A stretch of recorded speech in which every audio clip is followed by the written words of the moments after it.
tidak pernah meninggalkan akan kehidupan kami. Setiap tarikan nafas kami bisa merasakan akan hadirat-Mu yang mulia. Hadirat-Mu yang membawa damai sejahtera. Hadirat-Mu yang penuh dengan sukacita. Hadirat-Mu yang menyatakan bahwa Engkau tidak pernah meninggalkan akan kehidupan kami. Engkau Tuhan yang setia. Engkau Tuhan yang terus melimpahkan semua yang baik dalam kehidupan kami semuanya. Sore malam hari ini kami bersyukur. Terima kasih Tuhan. Terima kasih untuk setiap anugerah-Mu yang terus melimpah dalam kehidupan kami.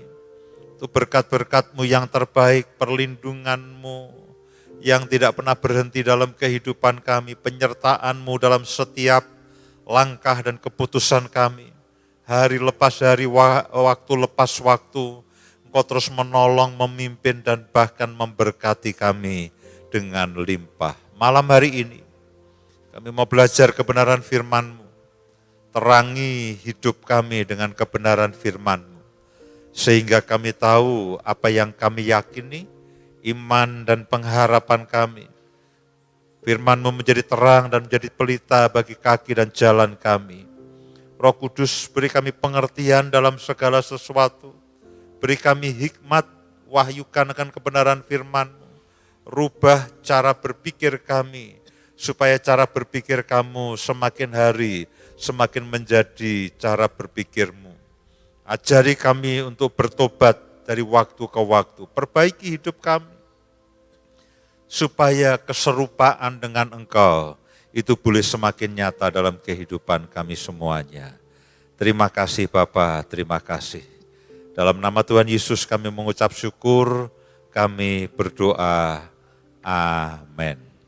Silakan duduk Bapak Ibu sekalian, puji Tuhan, Shalom.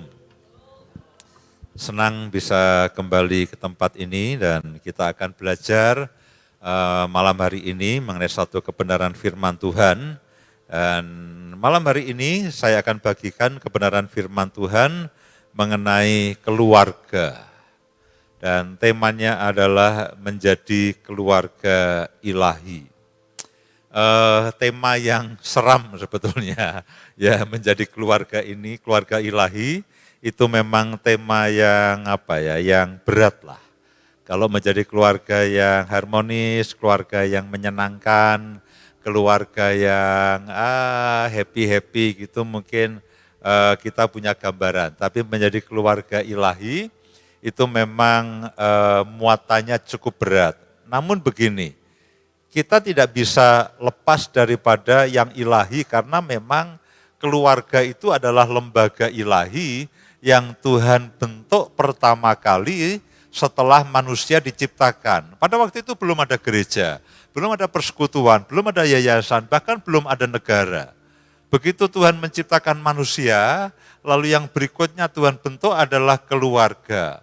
Jadi mau tidak mau saya dan saudara Bapak Ibu sekalian, kita akan bergelut, kita akan bergulat, dan kita akan menghadapi kehidupan berkeluarga yang kadang memang rumit, kadang memang sulit.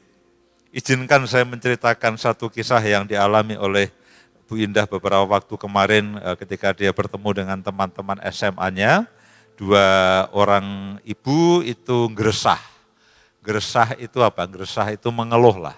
Yang geresah itu bahasa Jawa, dia cerita kepada Bu Indah, wah anakku ini sekolah di luar negeri. Yang satu cerita, anakku dua-duanya sekolah di luar negeri. Setelah pulang tidak mau ke gereja, tidak mau percaya kepada Tuhan. Lalu yang satu lagi bercerita, wah anakku yang ngono, bersekolah luar negeri sekarang tidak mau bergereja, tidak mau ke gereja. Lalu yang satu cerita,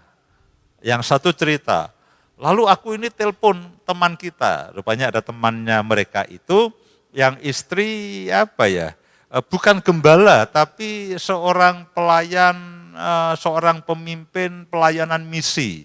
Dan seringkali suaminya ini memimpin retret atau memimpin satu pergerakan bagaimana memenangkan anak-anak muda zaman sekarang.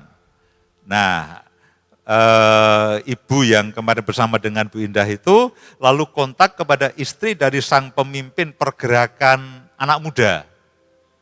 Dia cerita, anakku saiki ora gelem mau gereja. Nah, si ibu yang istri dari pemimpin pergerakan anak muda, yang membuat survei bagaimana melayani Gen Z dan sebagainya, generasi alfa atau generasi apapun, dia membuat survei, dia membuat seminar. Nah, dia pikir, wah ini kan hamba Tuhan ini terkenal dalam penjangkauannya terhadap anak-anak muda. Lalu dia tanya, dia ngeresah, anakku ini tidak mau ke gereja, bagaimana caranya?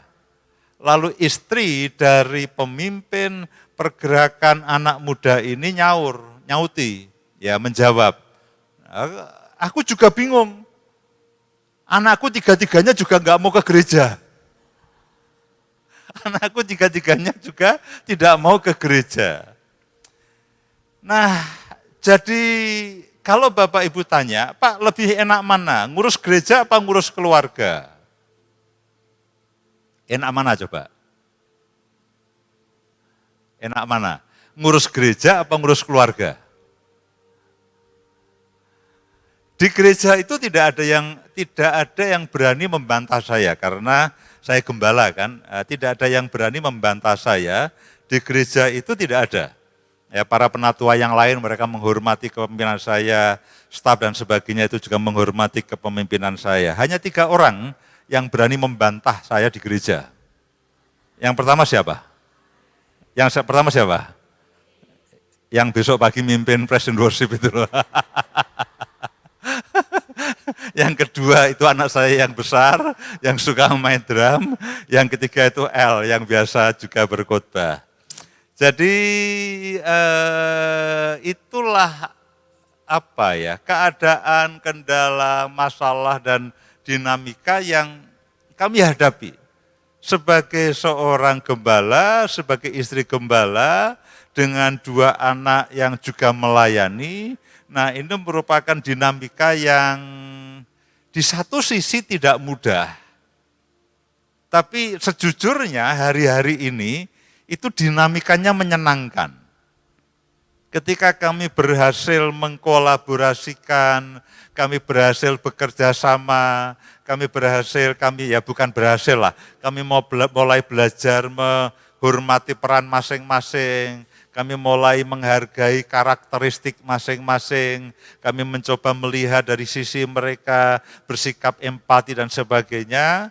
Nah, sekarang ini kami bersyukur bahwa kolaborasi kerjasama kami ini tidak sempurna, belum sempurna, tapi oke lah ya, tapi lumayan, tapi berjalan dengan baik, dan ada momen-momen di mana kita bisa bersama-sama itu lalu menjalani kehidupan berumah tangga, menjalani kehidupan rohani bersama-sama, dan juga menjalani pelayanan sama-sama.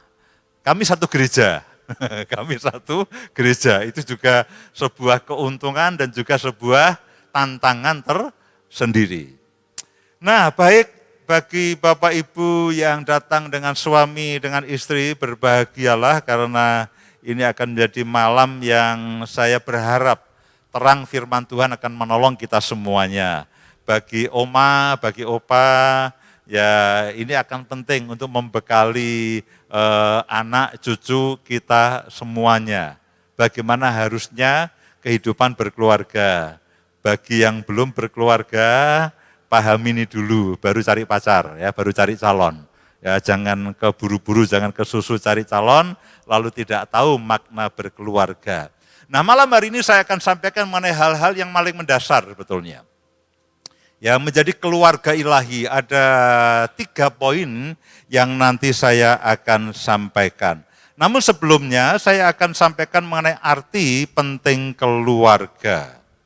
Keluarga adalah institusi penting dan utama dalam rencana kekal kerajaan Allah. Seperti yang tadi saya sampaikan bahwa pada waktu itu belum ada gereja, belum ada yayasan, belum ada pergerakan apapun. Setelah Tuhan menciptakan manusia yang pertama, yang kedua dibentuk adalah keluarga. Bukti keluarga itu penting bagi Allah. Slide berikutnya. Bukti keluarga itu penting bagi Allah. Kitab Kejadian dibuka dengan pernikahan, yaitu ketika Hawa dibawa oleh Tuhan kepada Adam, lalu itulah pernikahan yang pertama, lalu Tuhan memberkati supaya mereka menikah dan mereka beranak cucu. Jadi kerajaan surga, kerajaan Allah itu dimulai dari kehidupan berkeluarga. Mujizat pertama Tuhan Yesus ada di dalam pesta pernikahan. Hubungan Tuhan dan gereja, hubungan Tuhan dengan kelompok-kelompok anak Tuhan, itu juga diibaratkan hubungan suami istri atau pernikahan. Kita semuanya ini adalah mempelai wanita, mempelai perempuan, dan Kristus adalah mempelai pria, mempelai laki-lakinya. Hubungan Tuhan dan umatnya itu disamakan dengan hubungan pria dan wanita, suami dan istri. Jadi ini sebuah kebanggaan di satu sisi, bahwa ini suami istri ini gambaran Tuhan dan jemaatnya. Gambaran Tuhan dan jemaatnya. Kalau saya mulai gegabah bersikap terhadap istri saya harus ingat bahwa loh ini tidak seperti Yesus dan gerejanya, Yesus dan jemaatnya. Demikian juga ketika istri, lalu Bu Indah mulai sembrono terhadap saya, dia juga harus ingat bahwa loh nggak bisa. Masa gereja memberontak kepada Yesus sang pembentuk gereja. Karena gambaran hubungan antara Yesus dan gereja itu digambarkan oleh hubungan suami istri. Di sisi ini, bahwa di satu sisi kita menjadi beban nih, suami istri gambaran Kristus dan gerejanya. Tapi di sisi yang lain begini, saya juga percaya, kalau saya dan istri itu gambaran Kristus dan gerejanya, Tuhan akan lakukan apapun untuk menolong kami. Tuhan akan lakukan apapun untuk menolong kami, bukan hanya suami istri itu bertahan, tapi suami istri itu bisa bertumbuh, bisa berbuah, dan bisa kehidupan suami itu menjadi kehidupan yang sangat menyenangkan, bukan saja bisa bertahan. Karena kadang-kadang saya ketemu dengan pasangan suami istri, Pak doakan saya Pak, kenapa? Aduh Pak, untuk bertahan itu susahnya luar biasa. Untuk bertahan itu susahnya luar biasa. Saya percaya suami istri dipanggil bukan hanya untuk bertahan, tapi untuk memenangkan akan kehidupan ini bersama dengan anak-anak. Yang keempat, kitab Wahyu ditutup dengan pernikahan anak domba. Dimulai dengan pernikahan, diisi dengan pernikahan, ditutup dengan pernikahan anak domba dan mempelainya. Jadi bisa dikatakan Alkitab ini adalah kitab tentang keluarga. Tentu ada hal-hal yang lainnya, setelah itu ada bangsa pilihan, ada gereja, ada berbagai macam pelayanan dan sebagainya. Tanpa menganggap enteng atau menganggap remeh itu semuanya. Namun kalau kita lihat plotnya, gambaran besarnya dimulai dari keluarga, diisi dengan berbagai macam keluarga, lalu setelah itu bahkan diakhiri dengan pernikahan anak domba.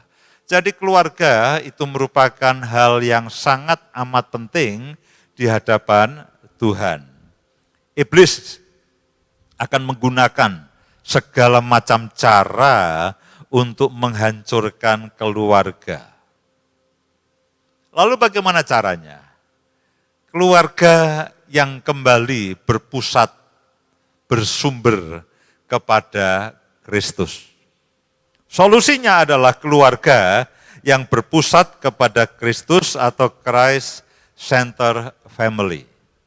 Berpusat kepada Kristus, bersumber dari Kristus, bagaimana dalam hubungan kita suami istri, orang tua anak, kita meneladani Kristus, kita mendapatkan kekuatan dari Kristus, bagaimana kita bereaksi dalam kehidupan rumah tangga, kita lihat bagaimana caranya Kristus itu bereaksi. Jadi Kristus itu menjadi sumber kita, menjadi acuan kita, menjadi teladan kita, dan juga menjadi kekuatan yang terus bekerja dalam kehidupan kita semuanya. Itulah yang disebut dengan Christ Center Family, keluarga yang berpusat dan berpusat kepada Kristus dan bersumber dari Kristus. Nah, ada 3 hal yang saya ingin sampaikan pada malam hari ini, dan sejujurnya memang ini merupakan hal yang sangat padat. Bahan-bahan yang lain itu merupakan bagian daripada bahan-bahan ini. Yang pertama itu adalah visi, yang kedua nanti adalah tatanan, yang ketiga adalah prinsip. Ada 3 hal, yang pertama itu visi keluarga, yang kedua adalah tatanan dalam kehidupan berkeluarga, lalu yang ketiga prinsip-prinsip yang kita harus hidupi dalam kehidupan berkeluarga. Kenapa yang visi ini saya taruh di paling depan, kembali ke visi ilahi, karena visi itu adalah alasan. Visi itu adalah tujuan. Visi itulah yang membuat kita bertahan. Saya bertahan sebagai seorang gembala karena saya tahu ada visi Tuhan tentang gerejanya. Kesulitan apapun, masalah apapun, kadang-kadang hampir menyerah, saya kata bertahan Tuhan. Visimu itulah yang kami kerjakan. Itulah alasan, itulah tujuan, itulah yang membuat kita semua bisa bertahan. Karena ada visi besar. Para pemimpin Bu Nani terus ada di tempat ini dan terus menggumuli. Kenapa? Karena ada visi Tuhan yang Tuhan berikan pada tempat ini, kepada pelayanan di tempat ini. Visi itulah alasan yang membuat saya dan saudara itu bertahan. Dan kita bisa mengorbankan banyak hal untuk visi. Kita bisa ngalah untuk visi, kita bisa maju untuk visi, kita mengorbankan yang satu untuk visi, kita bisa menggerakkan yang lainnya semuanya untuk visi. Jadi visi ilahi ini adalah alasan dan tujuan di dalam kita kenapa sampai dengan hari ini kita masih berkeluarga. Beberapa orang yang sudah berkeluarga, mereka mengatakan, Pak, enak ya, dulu pada waktu saya masih sendiri bebas. Tidak pernah dengar itu? Wah dulu Pak, kalau saya masih sendiri itu bebas Pak. Saya jawab, saya ngongkon kawin ya sopo tahu mau. Ya kan kamu yang minta-minta sendiri kepada orang tuamu. Ya sih Pak. Waduh sekarang repot Pak, urusannya repot. Kalau dulu kan bebas. Wah mau kemana, mau ngapain juga bisa. Sekarang repot Pak, sudah ada istri, sudah ada gandengannya semuanya. Saya pernah dengarkan itu, kadang-kadang ada orang yang lalu mencoba bernostalgia, aduh seandainya aku bisa sendiri lagi, betapa merdekanya kehidupanku. Tidak bisa. Ada visi yang saya dan saudara dan Bapak Ibu sekalian harus selesaikan, karena visi ini merupakan visi ilahi. Yang pertama, melalui pernikahan, manusia bisa melihat gambar Allah. Visi ini datangnya daripada Tuhan. Dan ketika Tuhan memberikan tugas kepada saya dan Bapak Ibu sekalian untuk menikah, Tuhan punya visi, Tuhan punya tugas. Di satu sisi ini beban memang, bahwa kita harus mengerjakan visi ilahi. Tapi di sisi yang lain, karena ini merupakan tugas daripada Tuhan, Tuhan juga akan memperlengkapi kita semuanya, akan menguatkan, akan menopang, dan akan menolong kita semuanya, sehingga kita berhasil menyelesaikan akan visi yang daripada Tuhan ini. Ketika Tuhan memberi visi, dia tidak hanya menyuruh lalu lepas tangan, itu tidak. Dia akan menyuruh dan dia akan memastikan, dia akan memerintahkan, dia akan memastikan bahwa anak-anakku ini akan aku beri kesanggupan, akan aku beri perlengkapan, sehingga visi yang aku berikan kepadanya itu bisa digenapi. Yang pertama, melalui pernikahan manusia bisa melihat gambar Allah. Berfirmanlah Allah, baiklah kita menjadikan manusia menurut gambar dan rupa kita, supaya mereka berkuasa atas ikan-ikan di laut dan burung-burung di udara, dan atas ternak dan atas seluruh bumi, dan atas segala binatang melata yang merayap di bumi. Maka Allah menciptakan manusia menurut gambarnya. Menurut gambar Allah, diciptakannya dia, laki-laki dan perempuan, diciptakannya mereka. Jadi, di satu sisi, saya secara pribadi akan menyatakan akan rupa dan gambar Allah. Tapi Alkitab mengatakan bahwa sebetulnya ketika laki-laki dan perempuan, ya menurut gambar Allah diciptakannya mereka laki-laki dan perempuan. Di satu sisi saya secara pribadi mencerminkan akan Tuhan, tapi sebetulnya yang jauh lebih baik adalah saya dan Bu Indah sebagai suami istri yang disatukan oleh Tuhan dan tidak boleh dan tidak bisa diceraikan oleh manusia, kami berdua dalam kehidupan kami, dalam kami berinteraksi, dalam kami menjalani kehidupan, itu disinilah sebetulnya merupakan gambaran daripada Allah itu sendiri. Bahkan dikatakan keluar surgawi itu kan Allah Bapa, Allah Anak, dan Allah Roh Kudus. Gambar berikutnya, Allah Bapa, Allah Anak, Allah Roh Kudus, Tritunggal. Lalu ada ayah, ada ibu, ada anak. Yang merupakan gambaran daripada Allah, saya sendirian, atau saya, Bu Indah, dan anak-anak, yang lebih merupakan gambar Allah. Dua-duanya bisa dikatakan oke, saya harus bertumbuh dalam karakter menjadi dewasa dan sebagainya, sehingga orang boleh melihat Tuhan dalam hidup saya. Ketika saya bertumbuh dalam karakter, bertumbuh dalam kasih, bertumbuh dalam kedewasaan, orang akan melihat, aku melihat Yesus dalam kehidupanmu. Namun tidak berhenti di situ. Allah Bapa, Allah Anak, Allah Roh Kudus tidak terpisahkan satu dengan yang lainnya, gambarannya di muka bumi. Untuk orang bisa memahami akan Allah Tritunggal, itu gambarannya di mana? Gambarannya adalah suami, istri, dan anak.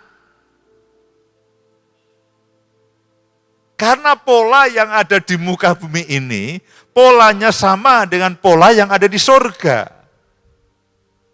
Jadi hubungan saya dan hubungan Bu Indah, lalu hubungan kami berdua dengan anak-anak kami, sekarang ada menantu dan sebagainya, itu sebetulnya merupakan cerminan daripada gambaran cara kerja, cara berhubungan Allah Bapa, Allah Anak, dan Allah Roh Kudus.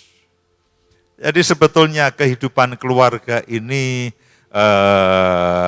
sangat amat serius. Lebih serius daripada yang kita bayangkan. Ini bukan masalah kesenangan semata, tapi betul-betul ada visi ilahi yang kita semua harus hidupi. Di satu sisi menjadi sebuah beban, tapi di sisi yang lain saya bersyukur, kalau bagi Tuhan pernikahan kami penting, kalau bagi Tuhan pernikahan kami penting, kalau bagi Tuhan bahwa pernikahan kami ini adalah gambaran dari keberadaannya Tuhan sendiri, Dia akan bela, Dia akan kuatkan, Dia akan beri kesanggupan, Dia akan beri perlengkapan sehingga kami, suami, istri, dan anak ini dalam cara hidup kami, dalam kehidupan kami itu, ini semakin hari harusnya semakin mirip dengan bagaimana Allah Bapa, Allah Anak, dan Allah Roh Kudus itu berhubungan dan bekerja sama. Di satu sisi itu menjadi beban, tapi di sisi yang lain saya bersyukur kalau begitu Tuhan pasti akan bela. Kita tidak akan membiarkan anak atau cucu kita itu lalu berantakan. Kita akan jaga supaya mencerminkan kita. Kita akan jaga mereka supaya mencerminkan kita. Kalau kita suka berpakaian rapi, kita tidak akan biarkan anak-anak kita kelomprotan, itu tidak akan. Kita akan berikan pakaian yang sesuai dengan yang kita suka. Kita akan berisapkan sepatu yang seharga dengan milik kita. Karena anak itu adalah gambaran daripada orang tuanya. Demikian juga dengan keluarga, kita ini adalah gambaran Allah. Pasti Tuhan akan bela dan Tuhan akan perlengkapi. Yang berikutnya, melalui pernikahan manusia melipat gandakan gambar Allah. Kejadian 1 ayat yang ke-28a. Allah memberkati mereka, lalu Allah berfirman kepada mereka, beranak cuculah dan bertambah banyak, penuhilah bumi. Allah rindu setiap pernikahan dapat melahirkan dan melipat gandakan gambar Allah di muka bumi. Baca keturunan ilahi. Maliaki 2 ayat yang ke-15, bukankah Allah yang Esa menjadikan mereka daging dan roh? Dan apakah yang dikehendaki kesatuan ini?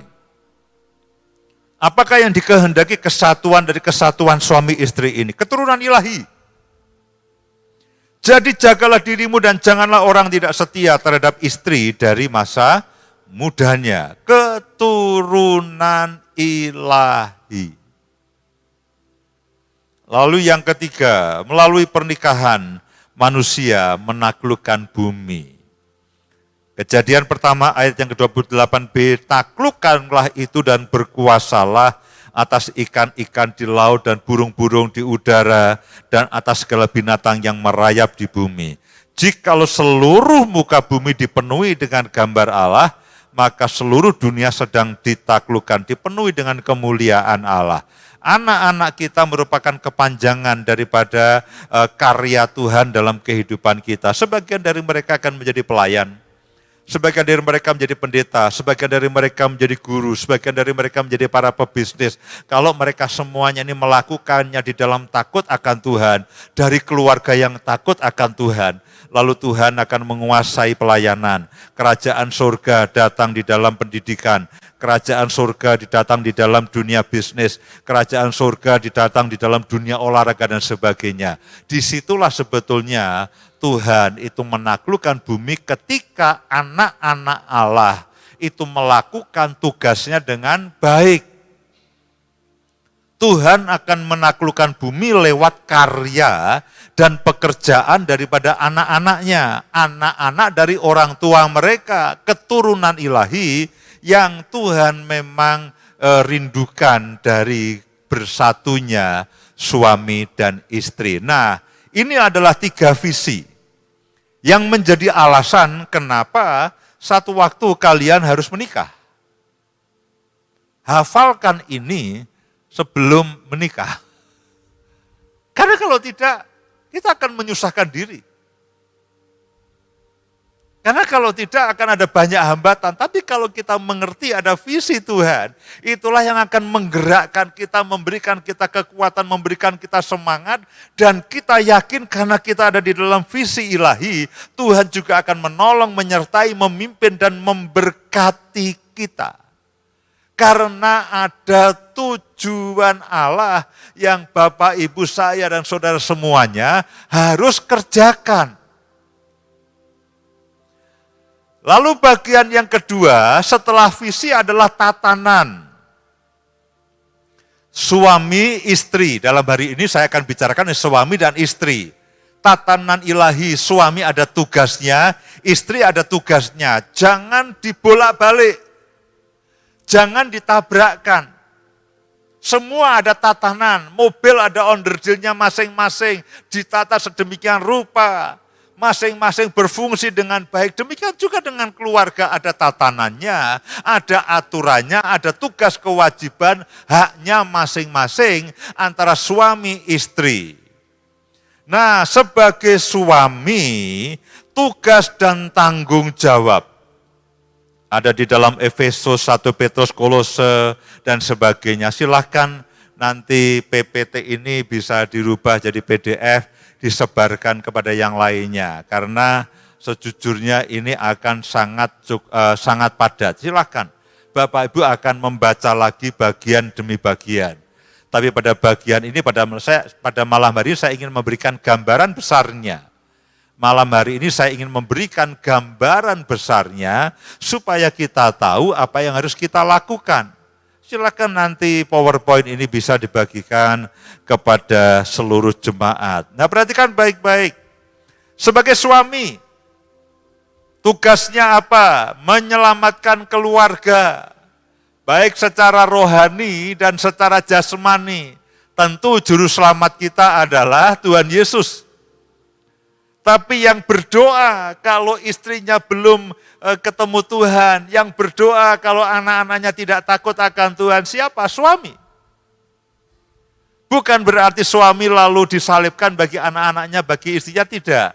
Tapi yang paling berkepentingan supaya keselamatan itu datang ke keluarga itu adalah suami.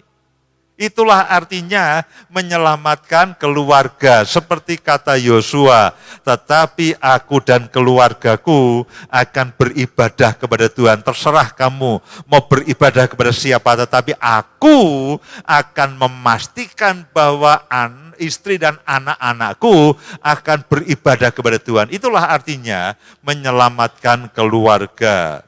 Mengasihi, berkorban. Kadang-kadang orang berpikir sebagai suami kita hanya main perintah. Sejujurnya itulah gambaran saya ketika pertama kali saya berkeluarga. Entah bagaimana saya mendapatkan gambaran sebagai seorang feodal. Saya pikir sebagai seorang suami, semuanya akan takluk dan semuanya akan nurut. Entah bagaimana ketika saya menjalani kehidupan berkeluarga mungkin belasan tahun pertama, itu saya memimpin dengan gaya feodal. Memerintah, harus dituruti, harus semuanya apa yang saya katakan. Saya tidak paham dengan yang namanya mengasihi. Dan esensi mengasihi yang pertama itu adalah berkorban. Kita tidak sempat baca ayat demi ayat, tapi Bapak Ibu nanti bisa bisa baca sendiri. Jadi kalau ada orang yang paling berkorban di rumah tangga itu suami. Suamilah yang paling harus banyak berkorban. Jangan suami yang mengorbankan istri dan anak-anak. Kalau ada bandeng, bagian suami apa? Durinya. Tapi ya jangan sampai keloloden lah. Maksud saya begini, baik secara jiwa, secara roh, secara perasaan. Kalau saya tanya, yang paling korban perasaan di rumah tangga itu siapa? Harusnya suami.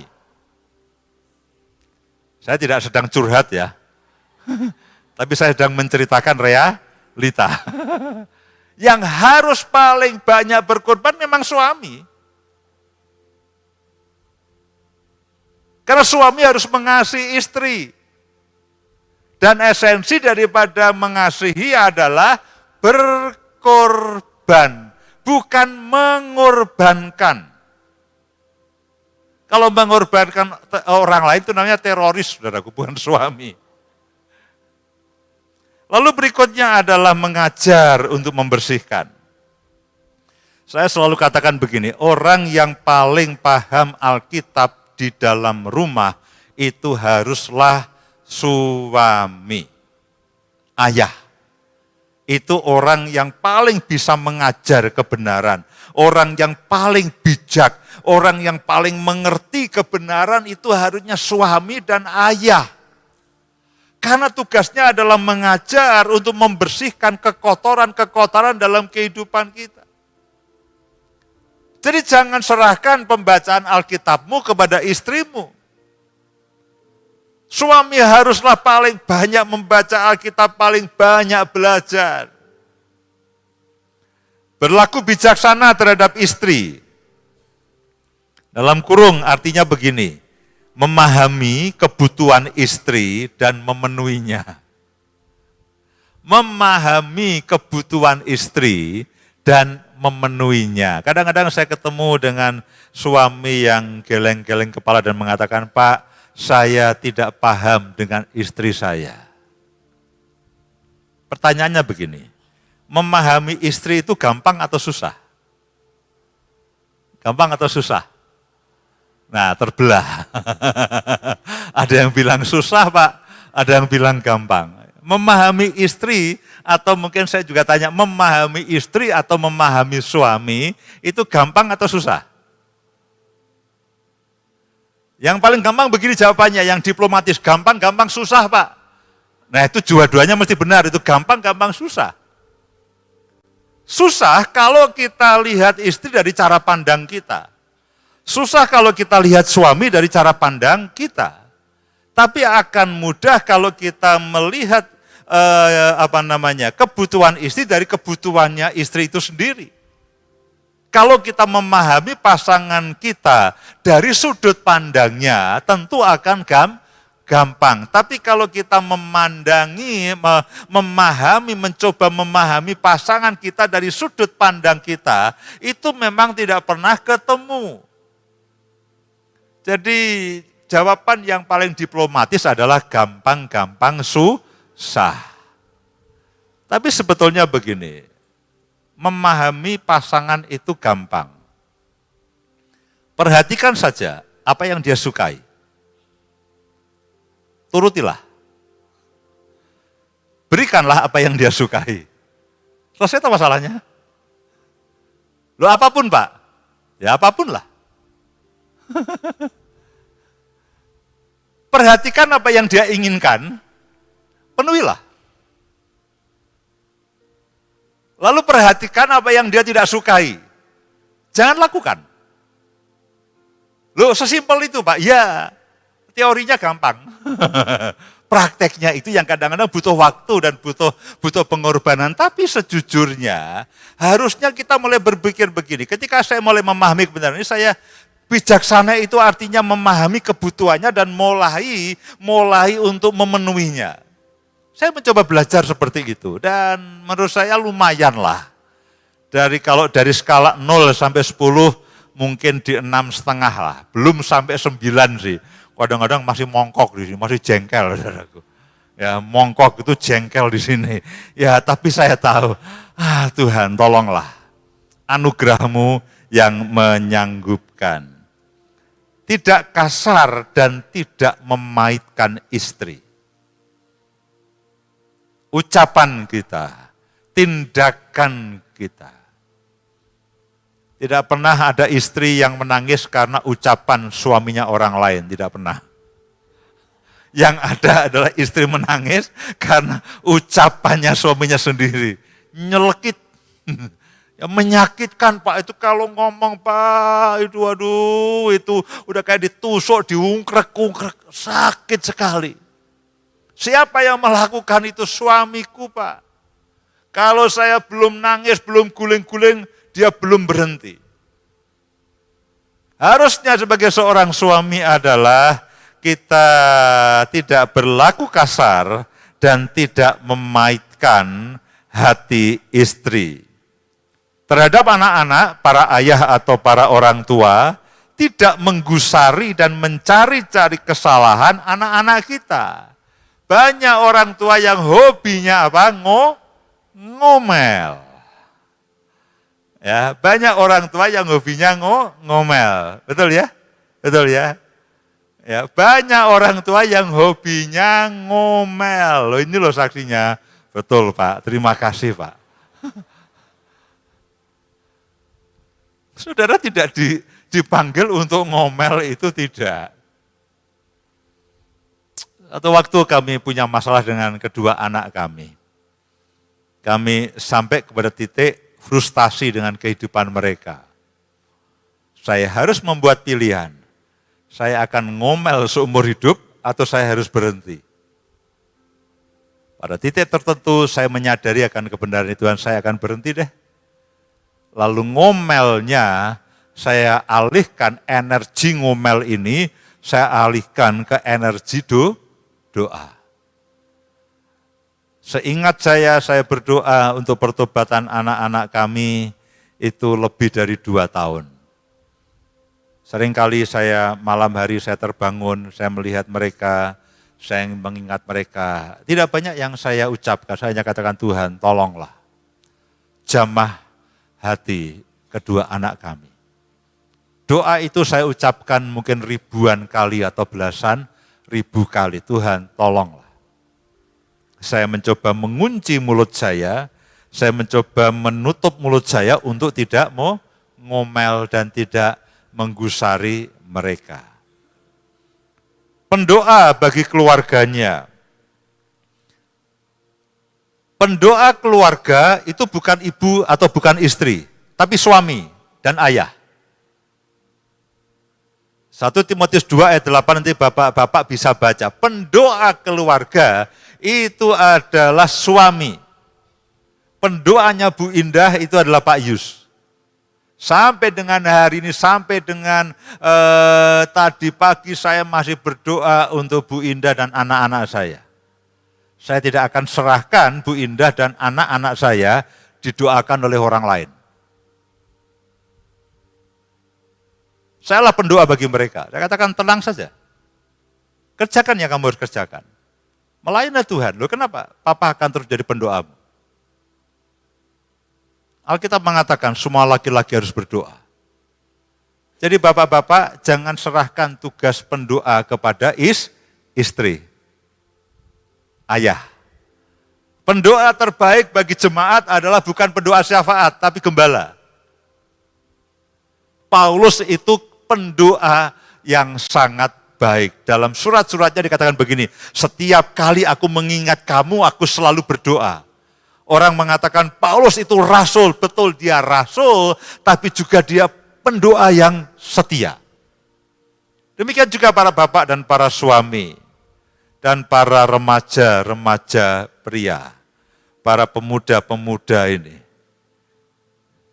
Kalau nanti kamu menikah, kamulah yang akan menjadi pendoa bagi istri dan anak-anakmu. Oh enggak Pak, nanti saya serahkan kepada pendoa syafaat. Tidak. 1 Timotius 2:8 ayat mengatakan bahwa aku mau supaya setiap laki-laki berdoa dan mengangkat tangan tanpa dosa, tanpa kebencian. Lalu yang terakhir sebelum bagiannya Bu Indah, tentu suami adalah pemimpin. Jadi pemimpin, pendoa, pelayan, pengajar, sekaligus hamba. Tugas suami, tugas ayah adalah pemimpin, pengajar, pelayan, hamba, segala sesuatunya. Itu memang tugas suami. Itu memang tugas ayah. Pak, di mana ayatnya? Silahkan nanti baca ayatnya. Saya tidak mengada-ada, saya tidak mengarang, dan saya tidak membebani para pria. Tapi pada dasarnya, kodrat daripada pria, dari para suami, daripada ayah adalah dia pemimpin, dia pendoa, dia pengajar, sekaligus hamba bagi istri dan anak-anaknya. Silakan bagiannya Bu Indah.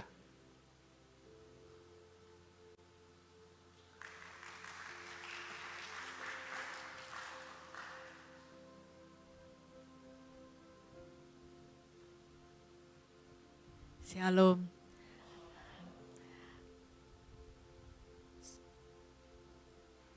Hidup di dalam keluarga adalah bukan sebagai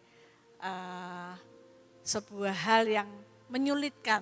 Dulu 15 tahun pernikahan kami, saya berpikir, ternyata berkeluarga kok kayak gini ya, jauh dari bayangan saya. Tapi ketika saya mengenal, saya belajar tentang visi yang Tuhan berikan, kemudian hidup di dalam kebenaran-kebenarannya, apa yang Tuhan berikan, itu saya, terima kasih Tuhan. Ternyata kalau kita menyadari, kalau kita lagi susah, kalau kita lagi, kadang-kadang suami istri kan ada masa-masanya, kok dia kayak gini ya, kok kayak di. Tapi ingat, akan visinya yang Tuhan berikan. Kehidupan saya dan suami saya menggambarkan akan kehidupan hubungan Kristus dan jemaatnya. Itu membuat kenapa aku mesti berputus asa? Ada pengharapan dalam kehidupanku, di dalam keluargaku, dan Tuhan tidak akan pernah melepaskannya. Amin. Kalau berbicara tentang tatanan ilahi, tentunya ketika bagian suami, biasanya kalau kami bicara di hamba-hamba Tuhan itu suami istri senggol-senggolan. Tatanan suami itu biasanya yang paling banyak nyenggol istri. Tuh Pak, itu Pak, harusnya gitu. Biasanya, tapi ketika saya berbicara gantian nih, bapak-bapak yang ini, Pak itu loh dengerin. Ya. Malam hari ini saya mau berbicara tentang bagian istri. Jadi bapak-bapak jangan terus seneng ya, tapi ingat ada bagianmu. Sebetulnya Pak Yus tadi kurang satu ya, yang saya mau katakan berlaku bijaksana terhadap istri, bukan hanya memenuhi kebutuhan. Beliau ini berhasil sih, menurut saya sebagai istrinya. Beliau berhasil.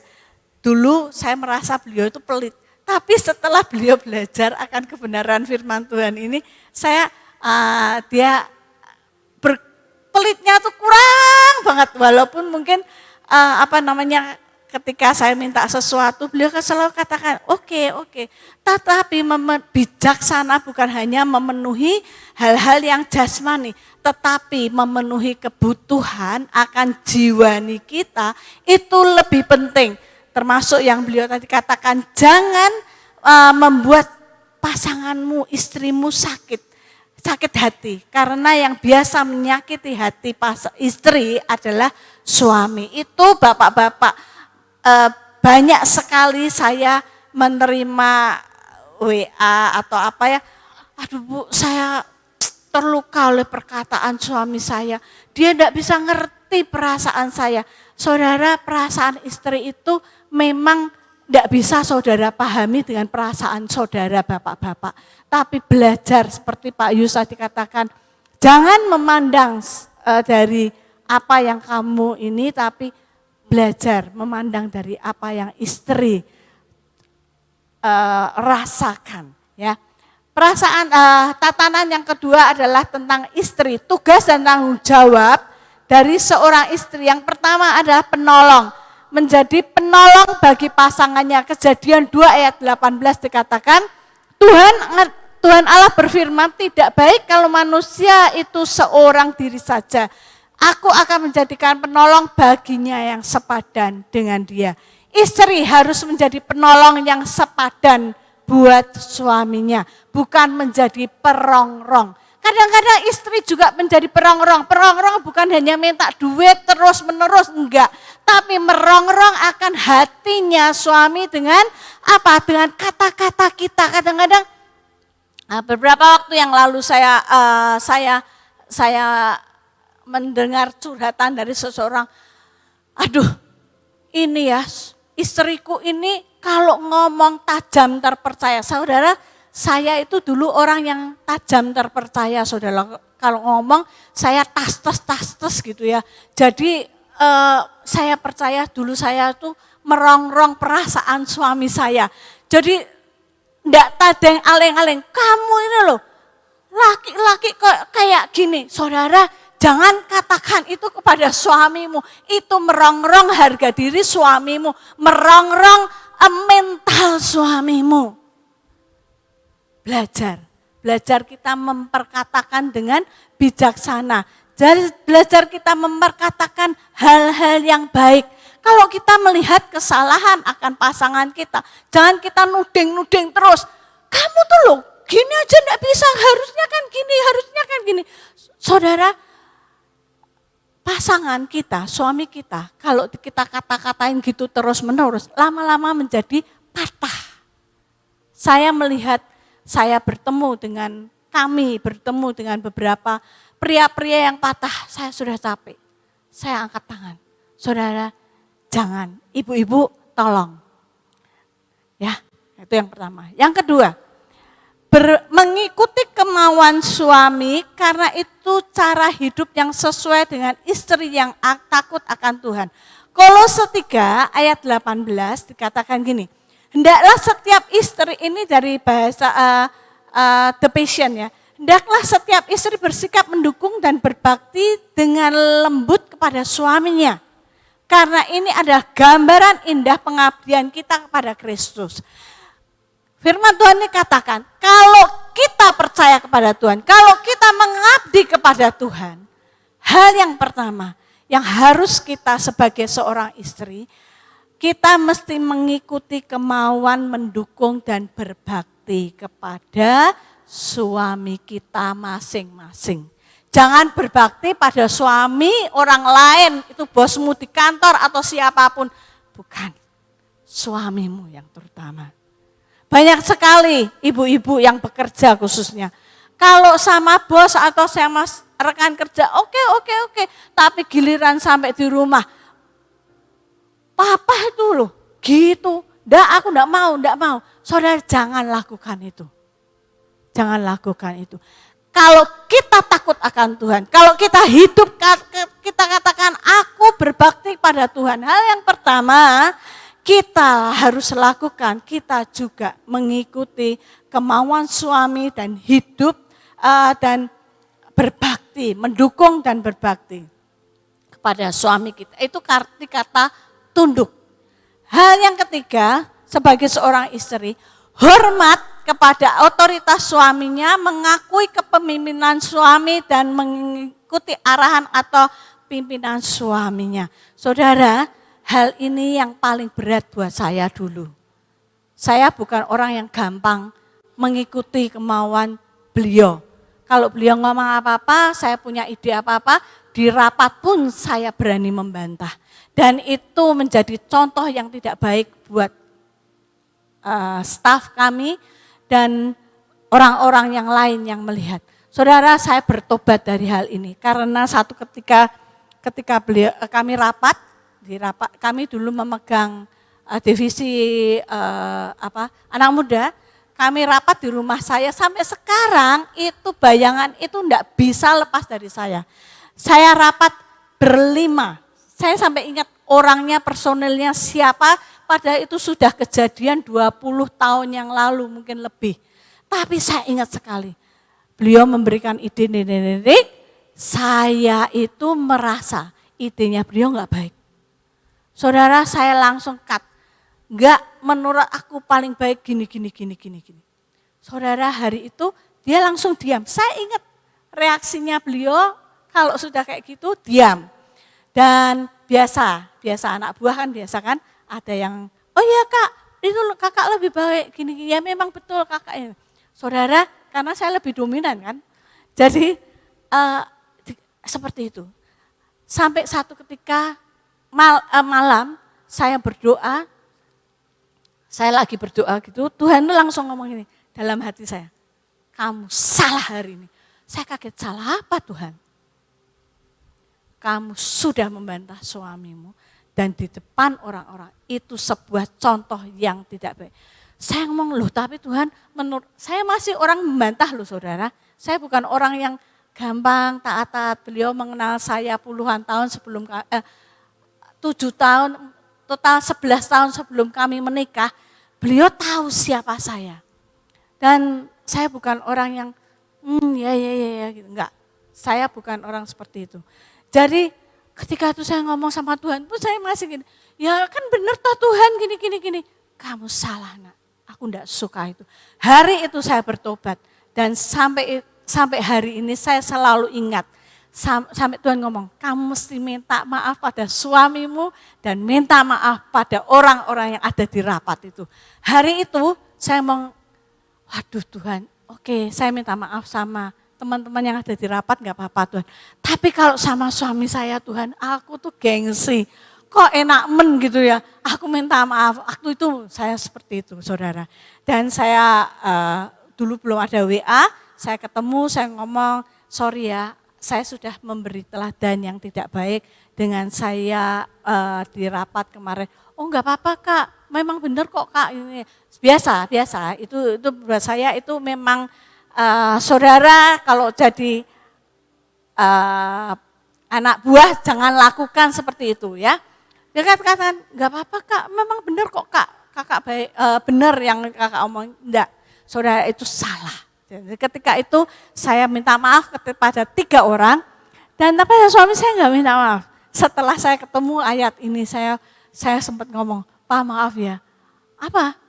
Ya waktu itu aku gini-gini, wah aku udah lupa kok, enggak tahu lupa, enggak tahu pura-pura. Tapi itu yang saya lakukan, saudara. Tapi setelah berapa puluh tahun loh saudara, setelah itu berapa tahun ya, bukan sampai berapa puluh tahun, tapi mungkin setelah 5 tahun, saya baru minta maaf saudara.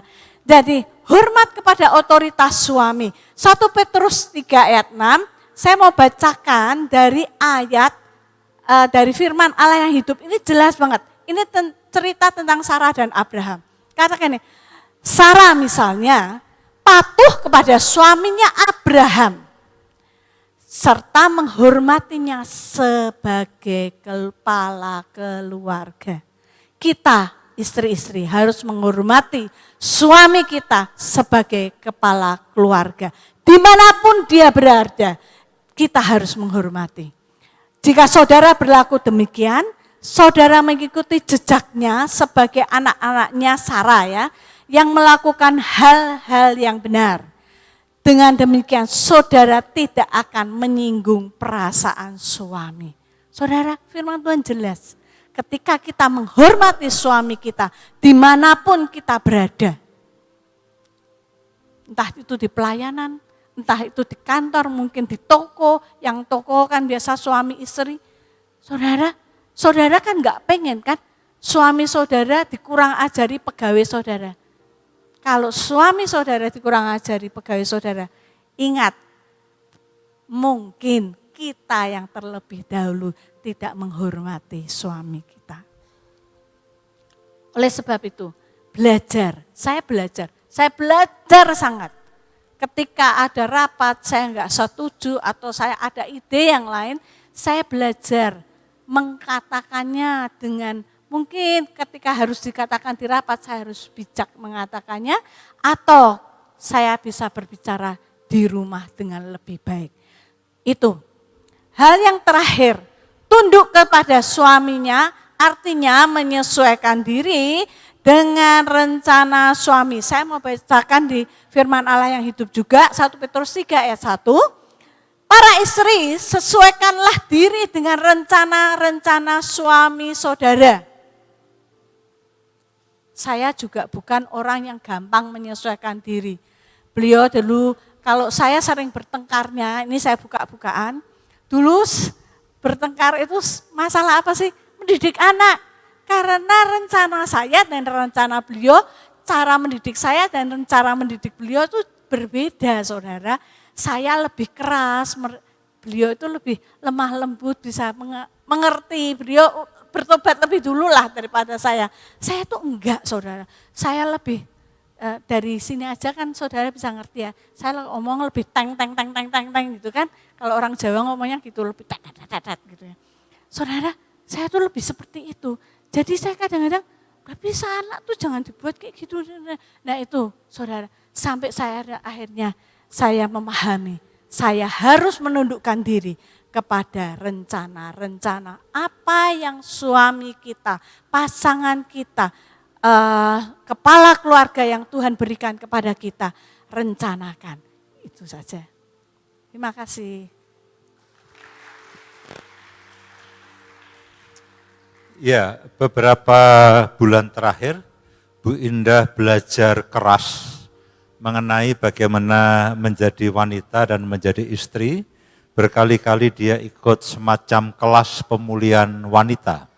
Mungkin ada 3 atau 4 seri dan saya sejujurnya saya senang, saya bangga dan saya terharu dia berusaha dengan keras untuk bagaimana menjadi istri yang tidak merepotkan suami.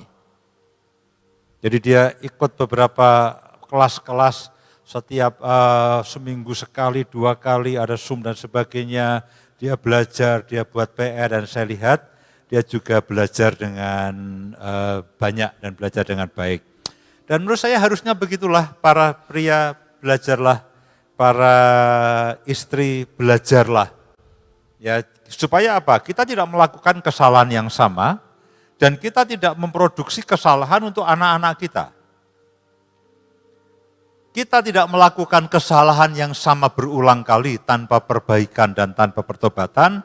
Dan kita tidak mewariskan kesalahan-kesalahan kita sebagai suami istri kepada anak-anak kita. Kadang-kadang salah satu hambatan pemulihan dari pasangan suami istri adalah begini, Pak, tolong beritahu suami saya. Bu, tolong beritahu istri saya. Jarang atau hampir tidak pernah saya ketemu, Pak, tolong beritahu saya. Bagaimana supaya saya bisa menjadi suami atau ayah yang baik. Selalu dia minta tolong, Pak, tolong suamiku diurus. Bu, tolong istriku diurus. Yang baik adalah suami belajarlah. Ada kelas-kelas kepriaan. Istri belajarlah. Ada kelas-kelas mengenai wanita. Yang ketiga, saya akan coba selesaikan dalam beberapa menit ke depan, karena jadi ada visi ilahi, visi yang daripada Tuhan, ada tatanan ilahi, suami tugasnya apa, istri tugasnya apa. Nah, sekarang adalah prinsip-prinsip ilahi. Nah, ini akan banyak. Tapi saya akan berikan gambaran besarnya saja. Bapak Ibu bisa perdalam sendiri. Karena memang begini kan, sebetulnya seluruh kebenaran Alkitab itu bukan hanya diterapkan di gereja. Kadang-kadang kita ini menjadi manusia begini, begitu di gereja, kita berubah banyak, kita bertobat banyak, tetapi ketika kita di rumah tangga, kita kembali kepada asal kita. Apapun prinsip-prinsip kebenaran yang kita terima di gereja, di persekutuan, hal pertama yang kita harus terapkan adalah di dalam rumah tangga. Kembali kepada prinsip-prinsip ilahi. Yang pertama adalah penerimaan tanpa syarat. Sebab itu terimalah satu akan yang lain. Nah, kadang-kadang kita pikir itu di gereja. Oh, dengan teman pelayananku, dengan teman pendoaku. Tentu saja itu benar. Tapi jangan lupakan yang di rumah. Sebab itu terimalah satu akan yang lain. Baca pasangan anak-anak kita. Sama seperti Kristus juga telah menerima kita. Untuk kemuliaan Allah. Penerimaan tanpa syarat. Syaratnya apa, Pak? Tidak ada. Pak, istri saya bawel. Terimalah tanpa syarat. Kristus mati untuk dia dalam keadaan dia masih bawel. Pak, suamiku kasar. Terimalah dia. Kristus mati bagi dia pada waktu dia masih kasar. Tentu nanti ada waktunya berubah, bertobat. Tapi maksud saya begini, kita harus belajar menerima pasangan dan anak-anak kita tanpa syarat. Kita harus percaya bahwa kasih karunia Allah akan bekerja di dalam kebenaran itu. Pak, saya ingin mendidik anak saya, ingin mendidik istri saya, ingin mendidik suami saya. Tenang saja, didiklah dirimu sendiri. Dengan cara apa? Yang pertama, terimalah dengan kasih tanpa syarat. Nanti ada waktunya menyampaikan sesuatu dengan benar. Yang kedua, kasih tak terbatas. Saudara-saudaraku yang kekasih, jikalau Allah sedemikian mengasihi kita, maka haruslah kita juga saling mengasihi. Penerimaan tanpa syarat, kasih tanpa batas. Kalau sedemikian Allah itu mengasihi kita. Loh Pak, tapi kalau ini istri saya enggak saya kerasi Pak. Wah ini ngelonjak Pak. Ini suami saya kalau enggak saya kerasi Pak, saya diedak-edak. Apakah ketika Tuhan mengasihi saudara dan saya, dia menghajar habis-habisan atau tidak? Tidak kan? Ada waktunya Tuhan akan mendidik pelan-pelan, tenang saja. Dalam banyak hal saya akan percayakan istri dan anak-anak saya kepada Tuhan. Tuhan, Engkau tahu kapan waktunya mendidik anak dan istri dan anak-anak saya. Tugas saya adalah menjadi teladan, mengasihi, mendoakan, menerima tanpa syarat. Yang ketiga, mengampuni dan melupakan. 3 prinsip yang sangat berat. Menerima tanpa syarat, mengasihi tanpa batas, mengampuni dan melupakan. Istri-istri biasanya sakit hati dengan suaminya, tidak pernah sakit hati dengan suami orang lain. Nah, aneh itu. Demikian juga dengan sebaliknya. Seperti Tuhan menyayangi kita dan melupakan semua kesalahan kita. Dari timur sampai ke barat, dia jauhkan kesalahan kita. Makanya kan begini, kita sebut Christ Center Family. Keluarga yang berpusat dan bersumber kepada Kristus. Bagaimana Kristus memperlakukan kita, perlakukanlah istri, pasangan, dan anak-anak kita. Prinsipnya adalah belajar dari Kristus. Yang berikutnya, kesepakatan suami istri.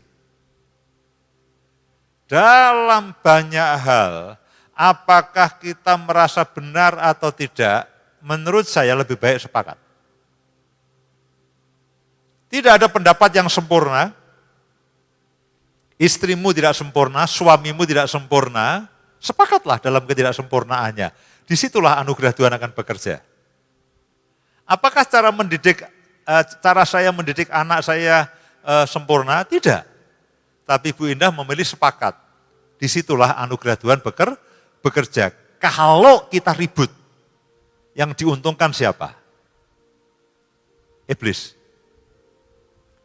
Dalam banyak hal dia tidak sempurna, saya tidak sempurna. Tapi ketika kita sepakat, kasih karunia Tuhan itu akan bekerja. Kalau kita memilih ribut, ya kita tahu siapa yang akan diuntungkan. Pasti bukan Tuhan. Yang berikutnya adalah komunikasi yang sehat. Wah, ini biasanya saya 4 sesi ini. Ini hanya 4 sesi sendiri, 3-4 jam. Tapi saya hanya berikan 2 poin penting. Menjadi pendengar yang baik, cara berkomunikasi yang sehat. Komunikasi itu bukan pidato. Belajar berkomunikasi berbeda dengan belajar berpidato. Kalau belajar berpidato itu belajar bicara. Tapi kalau cara berkomunikasi dalam konteks keluarga, hal pertama yang saya dan Bapak Ibu harus lakukan adalah menjadi pendengar yang baik. Teks berikutnya, gambar berikutnya. Hal pertama, ketika kita ingin menjalin komunikasi yang baik dengan keluarga kita, bahkan orang lain, menjadi pendengar. Mendengar untuk memahami sampai utuh. Bukan mendengar untuk menyangkal dan mendengar untuk menolak, bukan mendengar untuk membantah. Siapa yang kadang-kadang baru bicara udah dibantah, baru bicara udah di stop, atau orang lain suami kita baru ngomong, kita yang nggak bisa begitu. Atau istri kita baru ngomong, itu jelek itu, salah itu, cara berpikirmu salah itu. Kita kan biasa begitu. Kita mendengarkan, cari celahnya, begitu ada celahnya kita sikat. Nah, komunikasi itu bukan mencari siapa menang, siapa kalah. Komunikasi itu harus menang-menang. Dua-duanya harus menang-menang, itu komunikasi yang baik. Nah, kita ini terlalu sering melihat debat kusir di televisi. Itu kita terapkan di keluarga, polemik. Wah, jadi kalau kita bisa membantah istri kita, sampai istri kita ceklakep gak bisa ngomong, kita bangga. Cerita kalau konco-koncone, wah wingi bojoku tak semet gak iso ngomong, ceklakep bisurong dino. Bangga saudaraku. Itu bukan komunikasi. Komunikasi itu mendengar. mendengar dengan hati, mendengar dengan penuh empati, sampai kita betul-betul memahami apa yang dimaksud oleh pasangan kita. Dan kalimat pertama yang harus keluar ketika kita berkomunikasi, itu bukan begini, yo ora iso ngono, itu bukan. Ora iso ngono, ora iso ngono. Wes cara berpikirmu, utekmu kualik iku. Bukan begitu. Dalam komunikasi berkeluarga, kalimat pertama yang harus keluar dari mulut saudara dan itu keluar dari hati adalah begini, aku paham dengan yang kamu maksudkan. Dan ketika orang itu dipahami, itu separuh urusan selesai. Oh, aku paham yang kamu mau. Yuk setelah ini pergi ke mall ya. Enggak apa-apa kan meh tutup. Tenang aja meh tutup. Jadi dalam komunikasi yang pertama adalah mendengar. Mendengar untuk memahami, bukan untuk membantah atau menyalahkan. Lalu yang kedua adalah berbicara. Sampai pasangan memahami, mengutarakan maksud baik harus dengan cara yang baik, mengutarakan maksud baik dengan cara yang kasar, tidak bisa. Mengutarakan maksud baik dengan cara yang baik. Kalau sedang marah, jangan bicara. Ini, lungguh, dungon aku. Jangan. Begitu kita marah, ekspresi kita akan penuh kebencian. Bahasa tubuh kita akan mengancam. Pilihan kata-kata kita akan tajam. Perkataan yang benar disampaikan pada waktu yang tepat. Jangan marah, jangan berbicara kalau sedang marah. Ya, supaya apa? Ya, kita berbicara dengan lembut, dengan baik.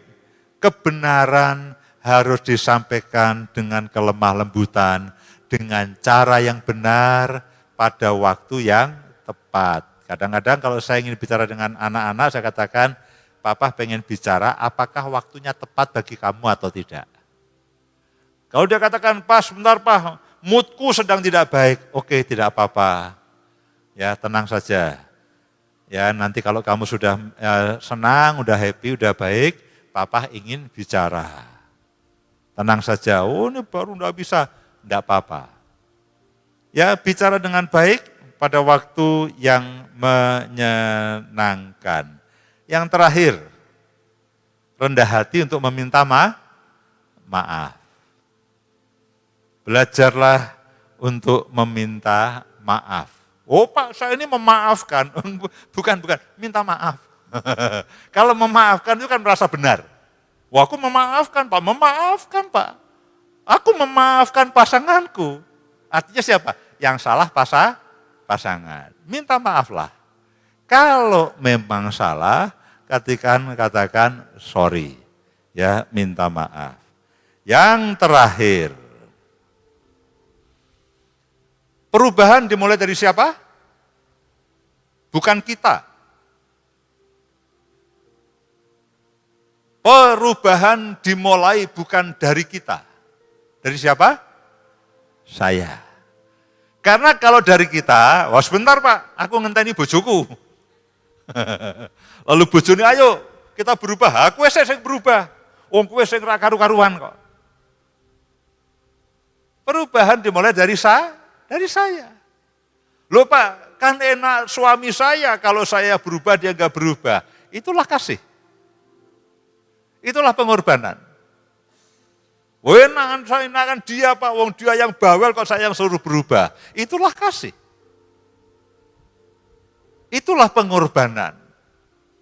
Jadi perubahan dimulai dari siapa? Dari saya. Jangan tuntut orang lain untuk berubah. Berikutnya, keluarga adalah senjata pamungkas Allah untuk menaklukkan bumi dan menyelesaikan rencananya. Yang terakhir itu harmoni keluarga. Nah sebetulnya prinsip-prinsip ini saya sampaikan di kanal YouTube kami itu di Harmoni Keluarga, tapi dalam bahasa yang populer. Ya, dalam bahasa yang populer karena memang itu untuk umum, tapi sebetulnya semua prinsip-prinsip ini kami sampaikan di TikTok maupun YouTube di Harmoni Keluarga. Ya, ada sudah hampir 140 seri atau berapa begitu.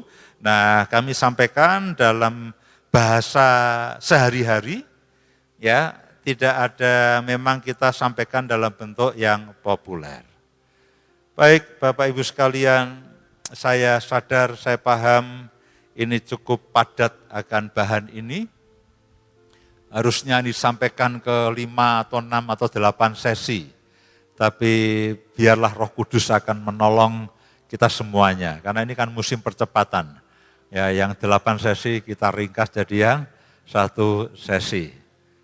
Roh Kudus akan menolong Bapak, Ibu, dan semua saudara. Nanti PDF-nya silakan dibagikan kepada Bapak Ibu sekalian yang hadir, bahkan kepada teman-teman yang mengikuti secara online, silahkan dibagikan, karena ini bukan rahasia apa-apa, tidak ada royaltinya, tidak ada apa-apa semuanya. Ini adalah semata-mata kami belajar dan semata-mata karena anugerah Tuhan.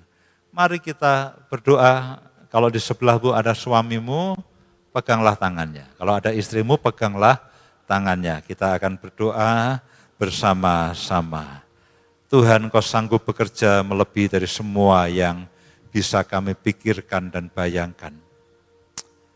Ada banyak pertanyaan, ada banyak hal yang menggelisahkan kami. Tapi Roh Kudus, biarlah terang firman-Mu itu yang bekerja dalam kehidupan kami.